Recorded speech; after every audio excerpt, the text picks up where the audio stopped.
أعوذ بالله من الشيطان الرجيم بسم الله الرحمن الرحيم اللهم صل وسلم على سيدنا محمد في الأولين وصل وسلم على سيدنا محمد في الآخرين وصل وسلم على سيدنا محمد في الملأ الأعلى إلى يوم الدين رب اشرح لي صدري ويسر لي أمري واحلل عقدة من لساني يفقه قولي. Mes chers frères et mes chères sœurs, assalamu alaikum wa rahmatullahi ta'ala wa barakatuh. Bienvenue à tous et à toutes pour ces petits moments de rappel en lien avec ce mois béni, ce mois sacré, et qu'Allah nous permette d'être parmi les meilleurs adorateurs, d'être parmi ceux qui seront agréés et acceptés, et qu'Allah nous permette d'être toujours sur le droit chemin, comme lui l'a souhaité. Alors, une nouvelle série pour Ramadan, pendant Ramadan, pour nous tous, pour pouvoir exceller durant ce mois sacré. Ramadan, c'est une question aussi d'intention, c'est une question d'action et il va falloir, subhanallah, se poser un petit moment et puis travailler cette intention. Cette intention, elle est très très importante puisque le prophète alayhi salatu wassalam nous dit « Innamal a'malu binniyat », c'est-à-dire que les actes sont la conséquence d'une intention.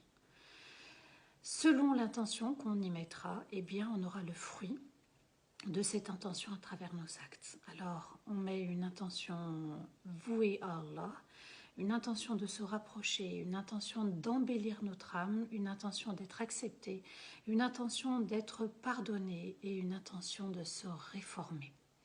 Et oui, Ramadan permet la réforme de soi, il permet aussi la connaissance de soi, il permet de travailler sur soi et aussi d'être en lien avec les autres et d'aider les autres.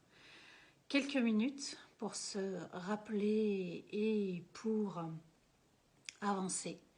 Il est important de revenir sur ce verset qu'Allah nous offre dans Surat al-Baqarah concernant justement ce pilier de l'islam, un pilier qui est inscrit, Ramadan est inscrit dans les 5 piliers de l'islam. Et Allah nous révèle dans Surat al-Baqarah, le verset 183, « Ya ayyuhalladhina amanu kutiba alaykumus siyamu kama kutiba ala alladhina min qablikum » la'allakum tattaqun. Vous qui croyez, vous qui portez la foi, il vous a été ordonné de jeûner comme on a ordonné à ceux qui vous ont précédé de le faire. Pourquoi? Pour parvenir à la crainte. Alors Allah Azza wa Jal nous donne un objectif très clair, très précis, avec une stratégie, la stratégie de Ramadan, qui nous permet justement durant un mois eh bien, de travailler notre foi, de prendre soin de notre foi. Et puis, durant ce mois, machallah, on verra qu'il y a d'autres actes d'adoration qui sont nécessaires, importants, et qui font partie justement de Ramadan, de la foi, et qui seront aussi des actes qui pourront faire partie de notre quotidien. Alors Allah Azza wa Jal nous donne l'objectif justement de Ramadan. Il nous dit qu'il faut atteindre cet objectif. Cet objectif doit être atteint. Cela signifie que pour que mon jeûne m'amène justement à faire partie de ceux qui craignent Allah, eh bien, je dois aussi comprendre ce verset parce que je dois faire partie de ceux qui parviennent à cette crainte d'Allah. Donc, il y a un départ, il y a une arrivée. Le départ, ça sera, Inch'Allah, l'intention d'obéir à Allah, d'exécuter les ordres de notre Seigneur. Et l'arrivée, c'est parvenir à cette crainte. Donc mon jeûne va être un moyen de parvenir à cette crainte immense, à cette magnifique crainte. Craindre Allah signifie, subhanallah, eh bien, accepter ce qui est obligatoire et puis de rejeter ce qui est interdit, c'est-à-dire ne pas accomplir ce qui est interdit, ne pas faire ce qui est interdit. Mon cœur doit accueillir ce qui est obligatoire et il ne doit en aucun cas s'approcher de ce qui est interdit.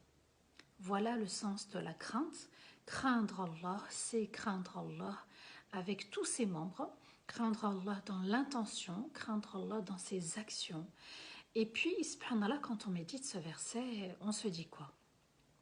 Certes, c'est un jeûne pour Allah, mais je vais devoir, pour atteindre cette crainte, observer Allah. C'est-à-dire que chaque jour qu'Allah va créer durant ce mois, eh bien, je vais travailler ma sincérité. Si Si Allah nous a imposé ce mois, c'est qu'il y a une sagesse. Alors, peut-être qu'on se dit, oui, moi je suis sincère, je sais ce que je fais. Non, cette sincérité, on peut la perdre. À nous de bien comprendre que tant que ce voyage n'est pas terminé, eh bien, rien n'est acquis. Et je dois travailler ma sincérité. Elle peut être bonne au début, elle peut être là en milieu de parcours et ne plus être là à la fin, ou disparaître en milieu de parcours. À nous de bien comprendre que ce jeûne va m'aider à travailler ma sincérité pendant 30 jours et à force de répéter, à force de renouveler, eh bien, ça devient une habitude.